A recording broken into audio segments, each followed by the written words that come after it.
July August আন্দোলনে গণহত্যা ও মানবাধিকার লঙ্ঘনের মামলায় সাবেক প্রধানমন্ত্রী শেখ হাসিনা ও ওবায়দুল কাদের সহ ৪৬ জনের বিরুদ্ধে গ্রেফতারি পরোয়ানা জারি করেছিল ট্রাইব্যুনাল। এই মামলায় মঙ্গলবার তৃতীয়বারের মতো হাজির করা হয় আওয়ামী লীগের সাবেক মন্ত্রী, প্রতিমন্ত্রী, উপদেষ্টা সহ ১৬ জনকে।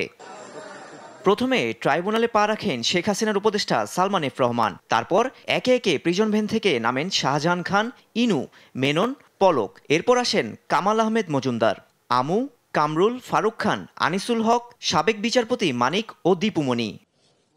শুনানিতে চিফ প্রসিকিউটর আদালতকে জানান, প্রাথমিক তদন্তে এই মামলার গুরুত্বপূর্ণ প্রমাণ ডিজিটাল ফুটপ্রিন্ট। তাদের ফোনালাপ সহ অন্যান্য প্রমাণ হাতে এসেছে, সেগুলো মামলার তথ্য প্রমাণ হিসেবে ব্যবহার হবে। সুষ্ঠু তদন্তের স্বার্থে আদালতের কাছে তদন্ত প্রতিবেদন দাখিলে ২ মাস সময় চেয়েছে প্রসিকিউশন। পরে আদালত তাড়াহুড়া করতে গিয়ে যেন তদন্ত প্রক্রিয়া বাধাগ্রস্ত না হয় সে নির্দেশনা দেন।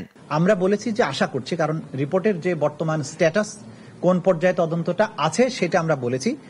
সেটা বলার মাধ্যমে আমরা বলেছি যে আমরা আশা করি যে আগামী মাসের মধ্যেই এই বিশেষ করে সাবেক প্রধানমন্ত্রী শেখ হাসিনার বিরুদ্ধে সেটার তদন্ত রিপোর্ট দাখিল করা সম্ভব হতে পারে বলে আমরা আশা করছি। এটা কোনো ফাইনাল টাইম লাইন নয়।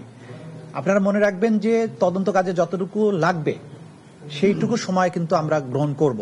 আমরা তো সেটা বলতে পারছি না। তদন্ত রিপোর্ট হাতে পাওয়া মাত্র আপনারা জানেন যে একটা সিস্টেম আছে, সেই সিস্টেম অনুযায়ী আমরা ফর্মাল চার্জ তৈরি করব। ফর্মাল চার্জ দাখিলের মাধ্যমে আনুষ্ঠানিক বিচার প্রক্রিয়াটা শুরু হবে। তদন্ত রিপোর্টটা পাওয়া মাত্রই কিন্তু আসলে বুঝতে পারবেন যে ফাইনাল বিচার প্রক্রিয়ার কাজটা শুরু হয়ে যাবে। ট্রাইব্যুনাল আওয়ামী লীগের ১৬ মন্ত্রী, এমপি সহ ৪৬ জনের বিরুদ্ধে ২০ এপ্রিলের মধ্যে তদন্ত শেষ করার নির্দেশ দেয়। একই সঙ্গে আদালত এই মামলার আরেক আসামি সোলাইমান সেলিমকে একই দিনে হাজিরের নির্দেশ দেন। তারা যেহেতু গণহত্যার ব্যাপারে সুস্পষ্ট একটা রিপোর্ট দিয়েছে, এইটা আমাদের মামলা প্রমাণের জন্য একটা বড় এভিডেন্স হিসেবে কাজ করবে।